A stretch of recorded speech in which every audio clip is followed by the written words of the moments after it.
안녕하십니까. 계속해서 역사적 문화적 배경을 연구하는 데 있어서 종교적인 배경, 즉 관습에 대해서 살펴보겠습니다. 유대인들은 그 일상생활에서도 모든 영역이 실제는 종교적인 부분에 있어서 지배를 했습니다. 그 유대인들은 오늘날 우리가 일반적으로 말하는 종교적인 것과 세속적인 것을 이원화해서 생활하지를 않았습니다. 그렇기 때문에 성경 본문을 이해하는 데 있어서 이러한 유대인들에 대한 특별한 종교적인 배경, 다시 해서 그 세속적인 것과 종교적인 것을 구분하지 않는, 그러니까는 삶 자체가 종교적이었던 것을 우리가 잘 알 수 있습니다. 이런 배경을 잘 알아야 하는 것입니다. 한 예로 유대인들의 기도 관습을 보면 이런 부분에 대한 것을 우리가 부분적으로 이해할 수 있는데, 실제는 1세기에 있었던 유대인들의 삶을 우리가 살펴보게 되면 하루에 3번씩 기도를 했습니다. 아침 저녁에 쉐마를 했는데 이거는 신명기 6장 11장에서 얘기하고 있는 말씀입니다. 또 기도할 때는 때때로 서서 기도했고, 심각할 경우에는 무릎을 꿇고 기도했고, 그리고 납작 엎드려서 기도했고, 또 손을 들고 눈을 아래로 깔고 그리고 큰 소리로 기도를 했던 것을 보게 됩니다. 이러한 종교적인 배경, 그런 이런 관습의 예를 또한 말씀을 통해서 한번 살펴보겠습니다. 자, 한 예로 출애굽기 23장 19절과 34장 26절에 왜 거기에 모세가 실제는 염소 새끼를 그 어미의 젖으로 삼지 말지어다라고 이렇게 명령을 했습니다. 자, 이 의미가 무엇인지, 자, 이것은 그 배경을, 종교적인 배경을 알게 되면 실제는 이 말씀이 어떠한 의미인지를 우리가 알게 되는데, 실제 우갈이 돼서 발굴된 고고학적 자료를 통해서 보면 가나안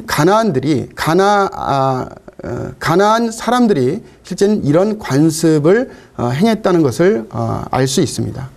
자, 이것은 결국 뭐냐면 가나안 사람들이 행했던 관습이기 때문에 이방 사람들의 풍습을 쫓지 말라는 얘기입니다. 자, 풍습을 쫓게 되면 어떻게 되죠? 점점점 그들의 문화에 동화되기 때문에 그렇습니다. 또 하나의 측면을 보면 생명을 유지해주는 근원이 그때 시대에는 우유였습니다. 어느 날 제가 이 몽골 특집 프로를 보니까 그 목축을 강조하는 그런 그 나라의 문화 가운데서는 이 우유가 굉장히 중요해요. 우유에 대해서 굉장히 많은 이러한 내용들을 설명을 하더라고요.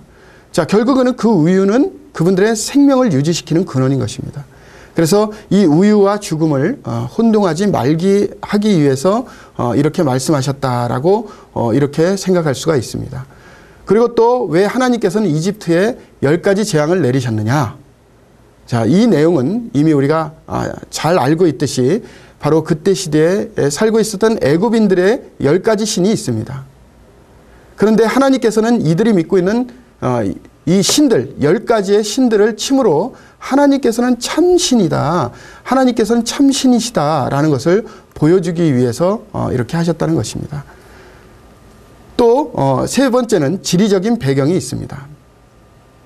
어떤 면에서 보면 이 그 지리적인 배경이 하나님 말씀을 우리가 이해하는 데 있어서 그렇게 큰 의미가 없는 것처럼 보이지만, 실제는 많은 학자들이 얘기한 대로 바로 이 지리적인 경계와 그리고 여러 가지 면에 있어서 역사는 아주 불가분의 관계가 있다라고 이렇게 얘기를 하고, 이 지리적인 특징이 또 어떤 정치적인 특징하고도 굉장히 연관이 있다라고 얘기를 합니다. 그래서 지리적인 배경도 우리가 성서 지도를 통해서 같이 하나님 말씀을 이해할 수가 있는 것입니다. 많은 좋은 책들이 많이 나와 있죠. 한 예를 통해서 보면 요한복음 4장 4절에 우리가 이전 시간에 한번 잠깐 살펴본 대로 왜 예수님께서는 사마리아를 지나가셔야 했는가? 자, 유다에서 갈릴리로 갈 때 사마리아를 피해서 가는 게 일관된 관례라고 말씀을 드렸죠. 유다에서 사마리아를 피해서 갈릴리로 가는 거예요. 그래서 오른쪽을 통해서 요단강 오른쪽을 통해서 이렇게 사마리아로를 피해서 이렇게 갈릴리로 갔던 것입니다. 그런데 이러한 부분에 대해서 일반적인 관례를 깨고 우리 주님께서는 왜 그쪽으로 가셨는가? 왜 일반적인 관례의 관습을 그 역행해서 하나님께서 그렇게 하셨는가? 또 하나는 왜 다윗은 하필이면 사무엘상 23장 29절에 나와 있는 엔게디로 도망갔는가? 실제는 제가 성지 순례를 통해서 이렇게 이스라엘을 성지 그 방문을 통해서 한번 이스라엘을 가본 적이 있는데 여기에 엔게디를 가는 게 거의 필수 코스예요. 한번 가봤거든요. 근데 그 사막 오지에 유일하게 물이 나오는 것이 바로 그 지역입니다. 그리고 또 하나는 뭐냐면 물이 아주 풍부하게 많아요. 그리고 또 하나는 뭐냐면 거기에 굴이 많습니다. 숨기 아주 굉장히 좋아요. 아주 특별한 지리적인 환경을 가지고 있습니다. 그래서 이런 지리적인 환경을 알게 되면 다윗이 왜 엔게디로 도망갔는지에 대해서 알 수가 있는 것입니다. 예수님께서는 사마리아를 통과해서 바로 유다에서 갈릴리로 가게 된 것은 결국은 한 영혼을 구원하기 위해서 그때 시대에 있었던 관습을 역행해서 사마리아를 통과해서 갔던 것입니다. 정치적인 배경에서 잠깐 말씀드린 대로 우리 주님께서는 이러한 기본적인 목적을 가지고 계셨기 때문에 굉장히 큰 부담이고 어떤 유대인들도 그렇게 하지 않는데 예수님께서는 바로 영혼을 위해서 그런 결단을 통해 그렇게 했던 것입니다. 또 한 가지 예를 통해서 보면 요한계시록 3장 16절에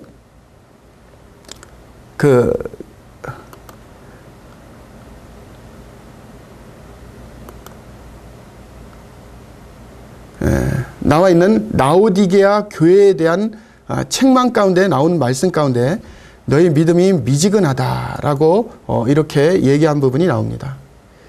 왜 그 요한계시록 3장 16절에서는 라오디게아 교회가 미지근하다라고 책망했을까요? 실제는 이 라오디게아 지방은 물이 부족했습니다. 그래서 다른 도시에서 물을 끌어 이렇게 왔습니다. 근데 물을 끌어 이렇게 오게 되면 특히 히에라폴리스라는 곳과 골로새라는 지역에서 이렇게 수로를 통해서 물을 끌어오게 됐는데 골로새에서는 이 더운 물이 있었고 그 다음에 히에라폴리스라는 지역에서는 차가운 물이 있었습니다. 이 두 가지 물을 이렇게 끌고 오는데 사막을 지나오다 보니까 어떻게 되죠? 이 물이 뜨겁지도 않고 차지도 않는 아주 뜨뜻 미지근한, 우리가 잘 알잖아요. 더울 때 물이 정말 필요할 때 시원한 물을 쫙 마시면 정말 좋죠. 그런데 이건 차지도 않고 뜨겁지도 않은 미직지근한 그런 아주 기분 나쁜 물이 있잖아요. 이런 물을 라오디게아 지역에 사는 사람들은 일반적으로 이런 물을 계속 마셨던 것입니다. 실제로 그래서 이 미지근한 물, 그 다시에서 바로 뜨겁지도 않고 차지도 않는 이런 물이 어떤 느낌인지 그것을 라오디게아 지역에서 살고 있는 사람들은 너무나 잘 알고 있었습니다.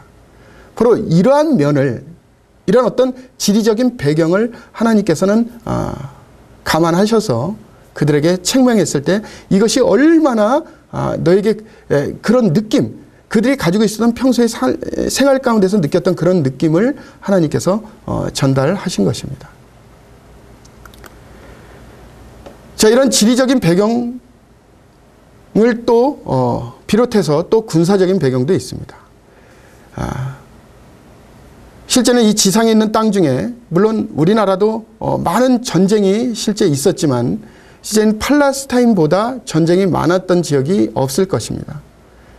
그래서 이 군사적인 배경이 실제는 성경에서 많이 이렇게 기록되어 있습니다. 그래서 이 군사적인 배경을 이해하게 되면 하나님 말씀을 더 잘 해석하는 데 있어서 도움을 받게 되는 것입니다.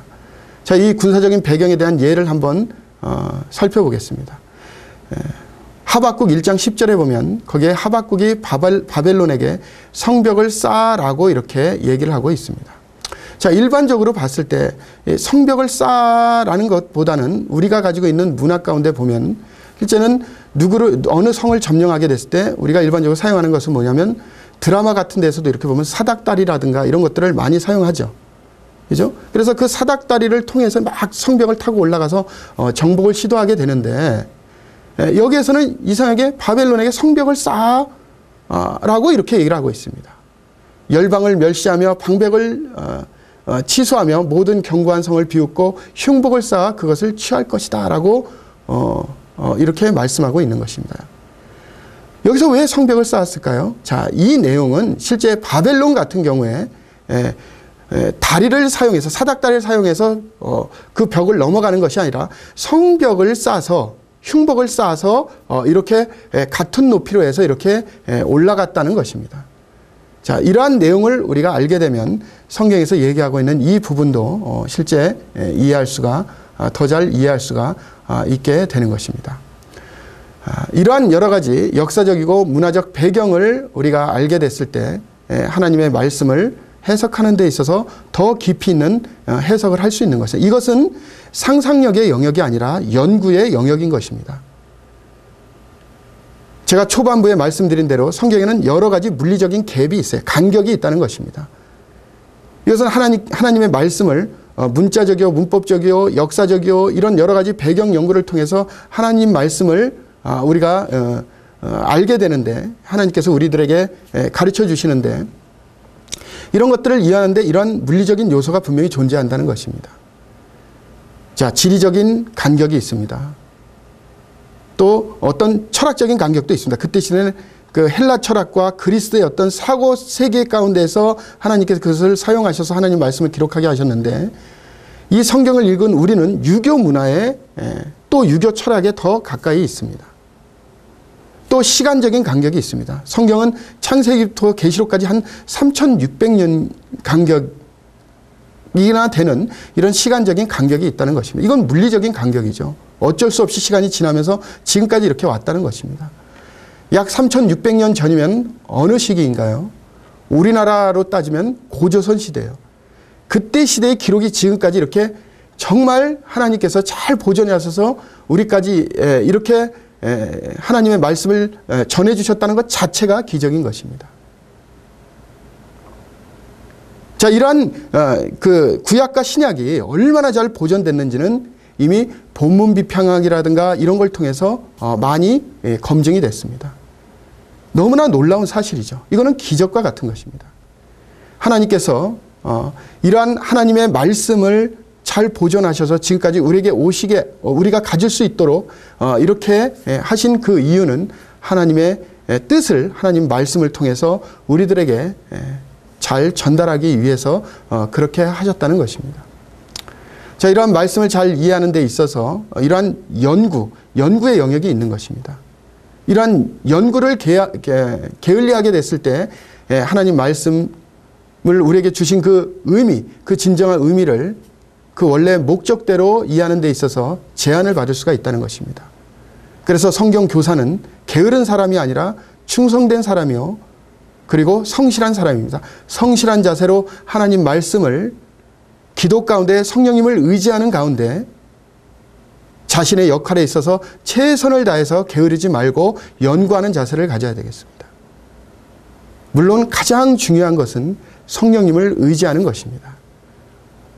우리가 많은 자료를 통해서 살펴보게 될 때도 역시 그러한 부분에 대해서 옳은 것을 받아들일 수 있도록, 그리고 옳은 것을 우리가 취할 수 있도록 항상 어느 상태에서든지 어느 영역에 있어서 성령님의 도우심이 필요한 것입니다. 밝게 여셔서 우리 성령님의 조명하신 가운데 하나님 말씀을 잘 분별할 수 있도록 우리를 인도하시게 될 것입니다. 자, 이러한 배경 연구를 통해서 우리가 취해야 될 기본적인 지침이 있습니다. 자, 첫째는 본문을 문자적이요, 문법적이요, 역사적이요, 문맥적으로 연구하라는 것입니다. 그리고 두 번째는 종합적으로 자료를 잘 모으라는 것입니다. 이거는 성경 교사나 성경을 연구하는 사람들의 아주 기본적인 자세입니다. 성경만 가지고 하나님 말씀을 분별하는 것, 그거 이상의 주위에 있는 많은 자료들, 좋은 자료들을 통해서 성경에는 물리적인 이런 간격이 분명히 존재한다고 그랬죠. 그리고 문화적인 요소도 있고 역사적인 요소도 있습니다. 철학적인 요소도 있습니다. 자, 이러한 것들을 통해서 종합적인 자료를 잘 모아야 하는 것입니다. 그리고 세 번째로는 성경 이외의 자료들을 너무 지나치게 본문 속으로 끌어들이지 말라는 것입니다. 항상 중요한 것은, 우리가 성경을 연구할 때 가장 중요한 것은 하나님 말씀이 주 본문이라는 것입니다. 그리고 우리가 보조적으로 사용하는 많은 자료들, 지리적, 정치적, 문화적, 역사적 이런 많은 자료들, 이런 자료들은 실제는 하나님 말씀을 분별하는 데 있어서 보조수단이라는 것입니다. 그래서 이 성경 위의 자료들을 너무 지나치게 본문 속으로 끌어들이지 말라는 것입니다. 그렇다 하더라도 많은 자료들을 우리가 살펴봐야 될 것을 간과해서는 안 되는 것입니다. 우리가 늘 기억해야 될 것은 하나님 말씀이 최종 권위라는 것입니다.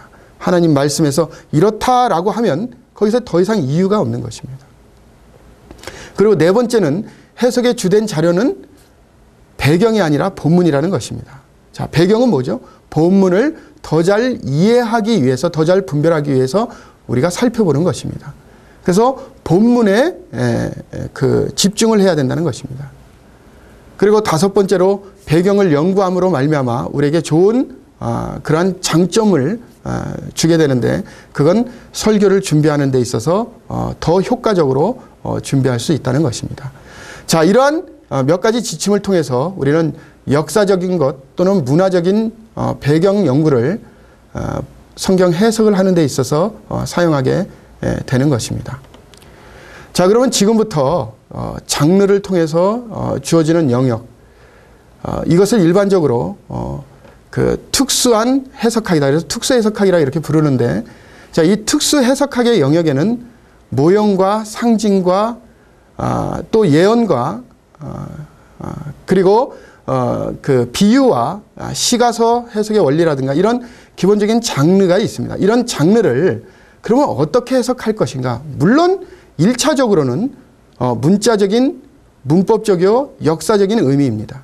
그런데 이러한 장르는 특수한 장르의 특징이 있기 때문에 일반적으로 우리가 성경을 해석하는 것에 더해서 다른 해석의 기본적인 원리를 통해서 이러한 해석을 시도할 수 있다는 것입니다.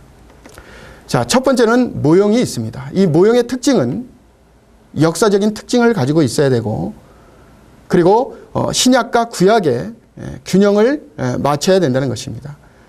자, 이 모형은 구약에 등장하게 되고 그 모형을 설명하는 그것이, 그 원형이 실제는 신약에 등장한다는 것입니다. 그리고 이 모형의 특징은 하나님께서 제정하셨다는 어떤 증거가 있어야 된다는 거예요. 이것이 바로 모형을 우리가 살펴볼 수 있는 아주 기본적인 원리입니다.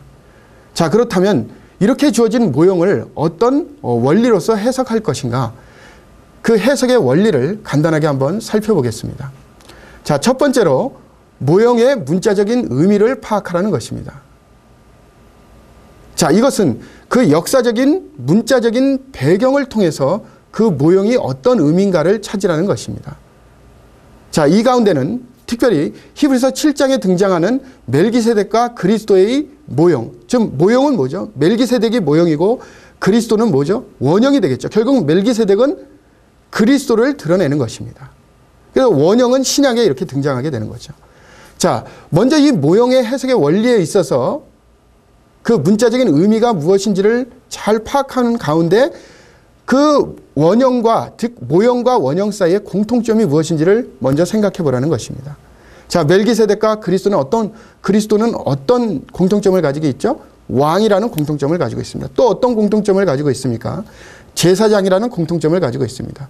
또 어떤 공통점을 가지고 있습니까? 초시간적인, 즉 시간을 초월한 존재라는 것을 공통점을 가지고 있습니다. 그리고 또 하나의 공통점을 생각해 보면 바로 레이보다 우월한, 그 레이보다 우월한 것이 바로 멜기세덱과 그리스도의 공통점이라고 우리가 살펴볼 수가 있습니다. 자, 1차적으로는 모형의 문자적인 의미를 잘 생각해서 공통점을 파악하라고 제가 말씀드렸습니다. 두 번째는 모형과 원형 사이의 유사점 내지는 이러한 특징이 어떻게 있는지, 먼저 말씀드린 대로 문자적인 의미를 파악하고 공통점이 무엇인지를 파악하라고 그랬죠. 이것은 양자의 이 본문 말씀, 다시 구약에 등장하고 신약에 나타난 이 본문 말씀을 통해서 문맥적으로 무엇을 얘기하고 있는지 문맥 안에서 잘 파악하라는 것입니다. 그래서 이거에 대한 유사점 내지는 공통점을 파악하게 되는 것이죠. 그리고 세 번째는 모형과 원형 사이. 모형은 구약에 등장한다 그랬죠. 원형은 신약에 등장한다 그랬죠. 모형과 원형 사이에 또 차이점을 한번 파악해 보라는 것입니다.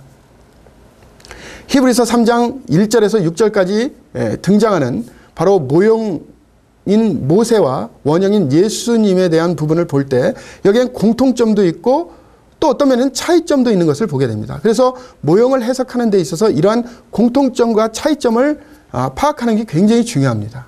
자, 공통점은 뭐가 있죠? 모세와 예수님의 공통점, 그것은 신실하신 하나님의 종이라는 것입니다. 두 분 다 신실하신 하나님의 종이라는 것입니다. 근데 차이점은 뭐죠?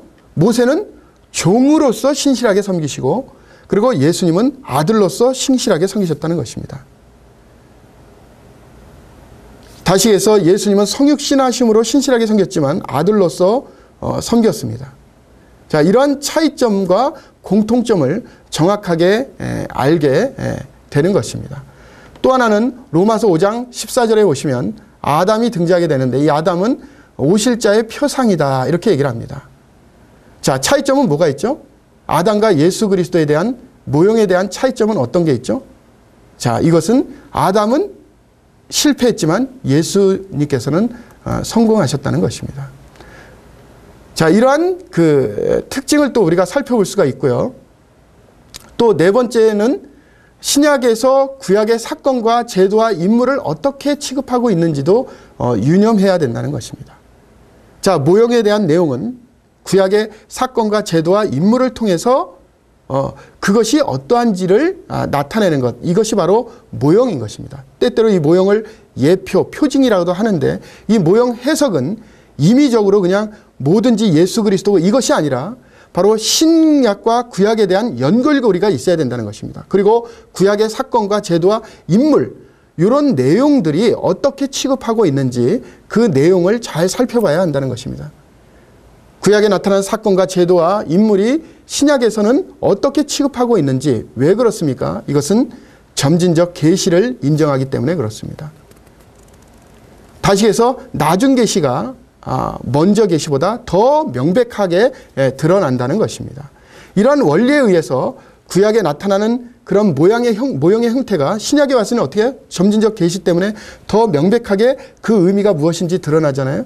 그래서 이 점진적 계시의 의미대로 바로 신약에서 구약의 사건과 제도와 인물이 어떻게 취급되고 있는지를 유념해서 봐야 된다는 것입니다. 그리고 다섯 번째로 굉장히 중요한 의미죠. 이것은 모형을 근거로 해서 교리를 세우거나 증명하려고 하지 말라는 것입니다. 제가 전 시간에도 말씀드린 대로 특별히 이단은 이러한 것을 가지고 교리를 세우는데 아주 자연스럽습니다. 자, 그렇지만 교리는 분명히 항상 확실한 구절을 가지고 교리를 삼는 근거로 세워야 하는 것입니다. 애매한 구절이라든가 난해 구절을 통해서 교리를 만들게 되면 다른 사람이 그것을 다르게 해석한 것에 대해서 우리가 뭐라고 할 수가 없는 것입니다. 그리고 이러한 애매한 구절과 난해 구절을 통해서 교리를 만들면 실제는 어떻습니까? 자기 원하는 대로 해석을 시도할 가능성이 굉장히 크기 때문에 그렇습니다.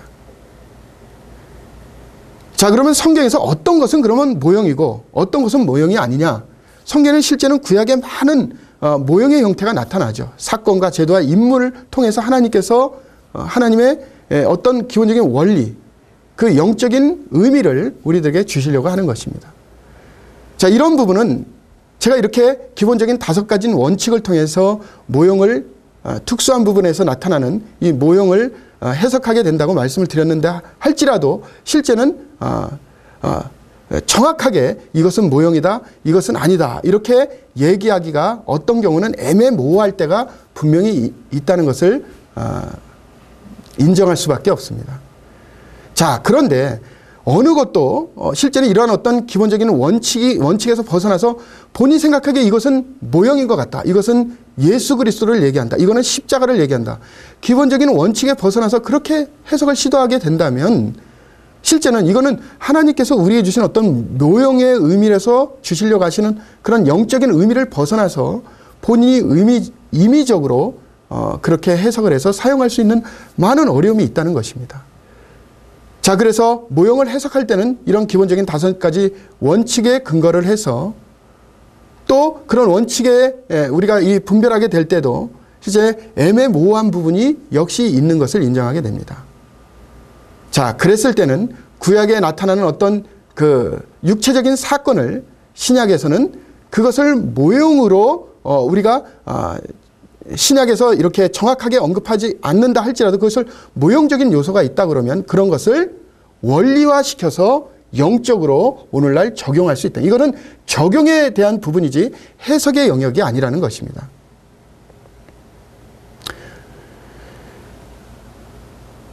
실제 이러한 부분에 대한 기본적인 원칙이 주어지지 않으면 모형을 가지고 많은 엉뚱한 해석을 만들 수가 있다는 것입니다.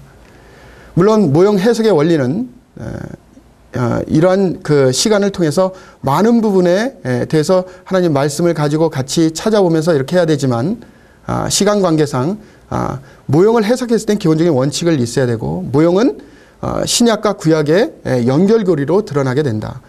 점진적 계시를 인정하게 되고 구약에서 얘기한 그 모형이 신약에 더 명쾌하게 드러난다.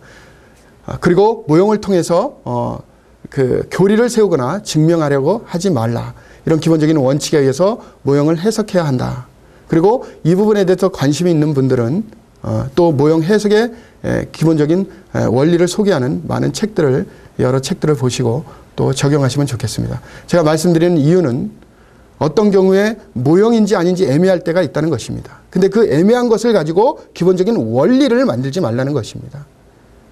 그런데 이 기본적인 특징 가운데 우리가 생활에 적용할 수 있는 부분을 발견하게 되면 이것을 원리화시키게 된다면 어떤 면에서 봤을 때 모형 요소에 대한 많은 부분을 이렇게 우리가 우리의 삶에 적용할 수 있는 요소를 만들 수가 있다는 것입니다. 문제는 애매한 모형의 어떤 형태를 가지고 교리를 만드느냐 또 어떤 주장하는 요소를 만드느냐 이렇게 됐을 때는 그것이 어려움이 된다는 것입니다. 또 하나의 특수한 그 장르가 있는데 그것이 상징에 대한 해석입니다. 자, 이 상징의 해석에 있어서는 우리가 상징의 해석과 상징적 해석이 다르다는 것을 알아야 하는 것입니다. 자, 상징의 해석과 상징적 해석은 상징의 해석은 상징에 있는 것을 상징적으로 해석한다는 것입니다. 근데 상징적 해석은 실제는 상징이 아니지만 상징으로 해석한다는 것입니다. 이게 굉장히 큰 차이죠. 어떠면 상징의 해석은 문자적인 해석이지 그리고 상징은 상징으로 해석하는 원리인데 상징적 해석은 오히려 우화적 해석이라는 특징을 갖고 있는 것입니다. 자, 일반적으로 문자적이요, 문법적이요, 역사적으로 성경을 해석하고 문화적 요소, 우리가 성경에서 그러한 요소가 물리적으로 있는 것을 확인을 했습니다. 그래서 이러한 말씀을 오늘날 우리가 이해하기 위해서는 문화적 요소를 3600년의 간격이 있잖아요. 문화적으로도 틀렸습니다.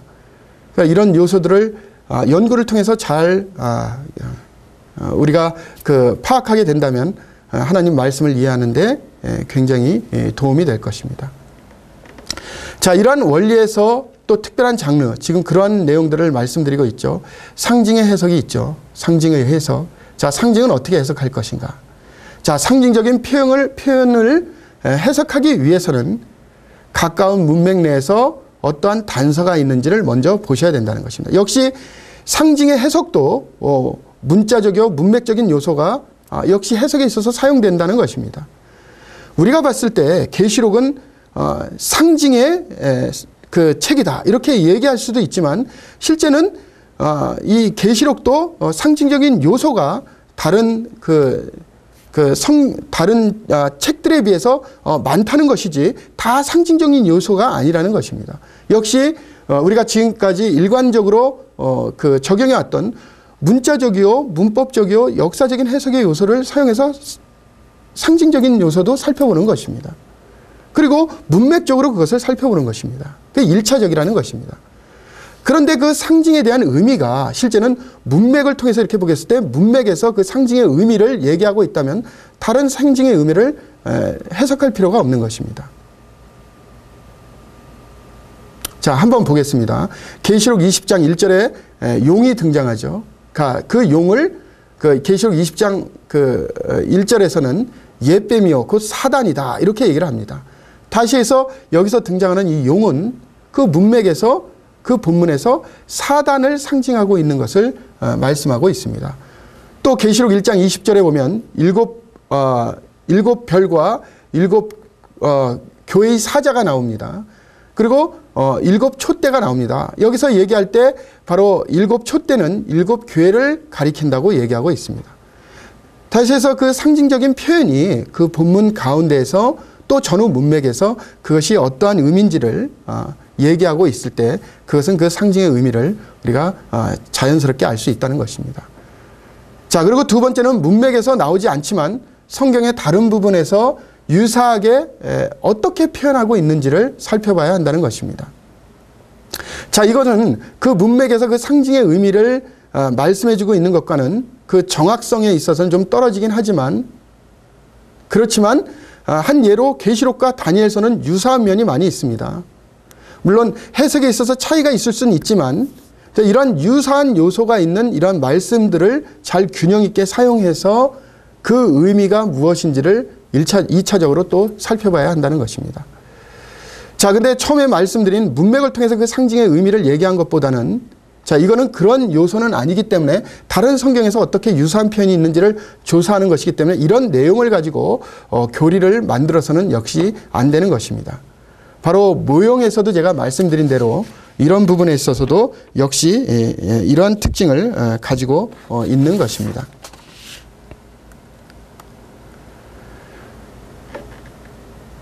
자, 그리고 세 번째는 어떤 한 가지 사물이 두 가지 서로 다른 것들을 상징하기 위해서도 또 사용된다는 것입니다. 자, 그러니까 한 가지 상징이 꼭 한 가지 의미로만 사용된다는 것이 아니라 다른 의미로 사용될 수도 있다는 것입니다. 자, 한 가지 예로 자, 사자가 나오게 되죠. 사자가 베드로전서 5장 8절에 보면 여기서 등장하는 사자는 사단을 가리키는 것입니다. 그런데 계시록 5장 5절에서는 이 사자를 주님과 연관시키고 있습니다. 자, 이러한 의미에 있어서 어떤 경우에는 어떤 상징이 두 가지 의미를 가지고 있기 때문에 이것은 개연성을 잘 이해하는 가운데 이 본문에서는 무엇을 상징하고 있는지를 잘 파악해야 한다는 것입니다. 그리고 네 번째는 독창적인 상징이 있다는 것입니다. 자, 이 독창적인 상징은 그렇다 할지라도 문맥에서 그 단서를 제공할 수가 있어요. 여기 보면 계시록 9장에 등장하는 이 황충에 대한 의미라든가 이건 굉장히 독창적이죠. 그렇지만 문맥을 통해서 보면 여기서 얘기하고 있는 것이 어떠한지를 그 단서에 대한 부분을 우리가 살펴볼 수가 있습니다. 그리고 어떤 상징에 있어서는 문자적인 것이 아닌 것이 분명히 있습니다. 이랬을 때는 계시적인 면, 또 어떤 경우에는 문화적인 면에서 이것을 잘 파악해야 할 것입니다. 특별히 문화적인 면을 우리가 한번 배경을 살펴보게 된다면 등장하는 그 흰돌이라든가 또 이 흰돌에 대한 계시록에 등장하는 흰돌이 바로 그때 시대에 사용했던 재판용으로 또는 투표용으로 사용한 그러한 돌이었던 것을 배경 연구, 문화적 배경 연구를 통해서 알 수 있는 것입니다. 그래서 이 흰돌의 의미가 무엇인지를 이런 배경 연구를 통해서 또 알 수가 있는 것입니다. 그리고 세 번째는 이 독창적인 상징에 있어서 문맥적인 단서가 있다고 그랬죠. 또 하나는 문화적인 배경을 잘 연관해서 한번 살펴볼 필요가 있다는 것입니다. 또 마지막 세 번째로는 상징 자체를 분석할 필요가 있다는 것입니다. 자, 기둥이 나옵니다. 그러면 기둥이 어떤 것을 상징하느냐? 자, 기둥의 첫 번째 특징은 뭐죠? 그것은 집 전체를 받쳐주는 기능이 있다는 것입니다. 그래서 그 상징 자체를 잘 분석해 보면 그 상징의 의미를 또 파악할 수가 있다는 것입니다. 자, 이 예언에 대한 부분 또 상징 해석에 대한 부분은 실제는 예언서 해석의 원리라는 장두만 박사가 쓴 이 책이 있습니다. 또 월터 카이저라는 분 우리가 이전 시간에 살펴봤죠. 이분이 쓴 예언서 해석이라는 책이 있어요. 예언서를 어떻게 이해할 것인가 카이저 박사가 쓴 책이 있습니다. 또 이런 책들을 잘 참조하시면서 이런 부분을 좀 더 공부하시고 싶으신 분들은 같이 살펴보면 좋겠습니다. 자, 그리고 세 번째는 예언서 해석의 원리가 있습니다. 자, 성경에는 여러 가지 장르 가운데 예언서가 있죠. 그죠? 이 예언서를 그러면 어떻게 해석할 것인가?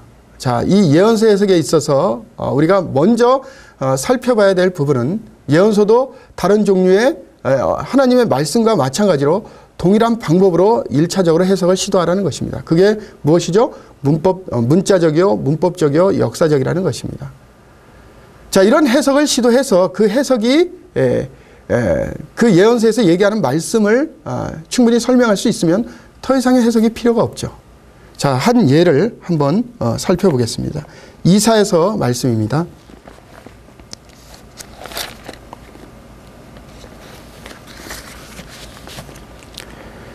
자, 이거는 오늘날 활동하고 있는 대표적인 이단 중에 하나인 그 신천지라는 그 이단에서 사용하는 잘못된 해석의 원리인데 예언서를 가지고 이렇게 해석을 합니다. 자, 이 해석이 얼마나 어처구니가 없는지 같이 한번 살펴보면서 생각해보는 시간을 갖기로 하겠습니다. 자, 이사야서 19장 1절을 한번 살펴보겠습니다. 이사야서 19장 1절 제가 읽겠습니다. 애굽에 관한 경고라. 보라, 여호와께서 빠른 구름을 타고 애굽에 임하시리니 애굽의 우상들이 그 앞에서 떨겠고 애굽인의 마음이 그 속에서 녹으리라. 자, 이 한 구절 말씀을 어떻게 해석하느냐. 참, 그분들은 여기에 등장하고 있는 구름이 무엇이고 애굽이 무엇이냐. 자, 이렇게 질문을 합니다. 그러면서 여기서 얘기하고 있는 구름은 우리가 알고 있는 그 물리적인 구름의 의미의 구름이 아니고, 그리고 또 여기서 등장하고 있는 애굽은 그런 의미의 애굽이 아니라는 것. 즉 어느 지역의 애굽을 얘기하는 게 아니라는 것입니다. 그러면서 여기에 있는 구름과 애굽이 어떤 의미인지 아느냐라고 하면서 이사야서 31장을 찾아보라고 합니다. 이사야서 31장 한번 찾아보겠습니다. 자, 이사야서 31장 3절을 보시면 이 말씀이 있습니다. 애굽은 사람이요 신이 아니며 그들의 말들은 육체요 영이 아니라 여호와께서 그의 손을 펴시면 돕는 자도 넘어지며 도움을 받는 자도 엎드려져서 다 함께 멸망하리라. 그러면서 여기에서 3장 1절에 나와 있는 31장 3절에 나와 있는 대로 애굽은 사람이 아니요 신이다. 그들의 말은 육체가 아니요 영이라. 그래서 애굽은 사람이 아니라 신을 가리키는 것이고 말은 육체가 아니요 영을 가리키는 것이다. 이렇게 얘기를 합니다. 어떻게 이렇게 해석할 수 있습니까? 이 사람들은 또 여기서 이것이 바로 성경을 가지고 성경을 해석하는 거라고 이렇게 얘기를 합니다. 이거는 정말 잘못된 그런 오해에서 비롯된 것입니다. 어떻게 해서 여기서 얘기하고 있는 이 말씀 두 구절을 통해서 애굽은 사람을 가리키는 것이다 해서 그것을 그 이사야서 19장 1절에 적용을 합니까? 이것은 너무나 임의적으로 성경을 해석하는 것입니다. 이 말씀은 우리가 예언서 해석의 원리에서 말씀하고 있는 대로 1차적으로 뭐라 그랬죠? 문자적이요, 문법적이요, 역사적이요, 문맥적이요.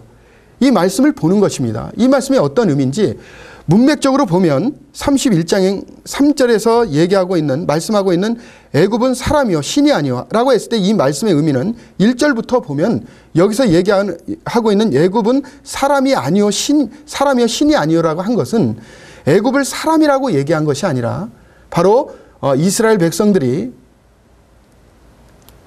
애굽에 있는 군대를 의지하려고 하기 때문에 너희들은 내가 너희를 지켜주는 것이지 너희가 의지하려고 하는 애굽 군대가 너희를 지켜주는 것이 아니다. 그들이 사람일 뿐이다. 신이 아니다.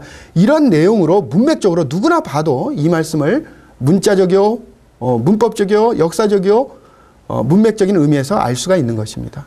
자, 이런 기본적인 너무나 단순하지만 이런 기본적인 해석의 원리를 그들은 지키지 않기 때문에 임의적으로 성경을 자기가 원하는 목적의 교리를 만들기 위해서 이렇게 해석을 시도한다는 것입니다. 얼마나 안타까운 현실입니다. 그렇지만 지금까지 우리가 이러한 해석의 원리를 같이 살펴본 대로 이런 기본적인 원리를 통해서 해석하게 됐을 때 이런 오류에 빠지지 않게 되는 것입니다. 자, 그러면 계속해서 다음 시간에 같이 말씀을 나누겠습니다. 감사합니다.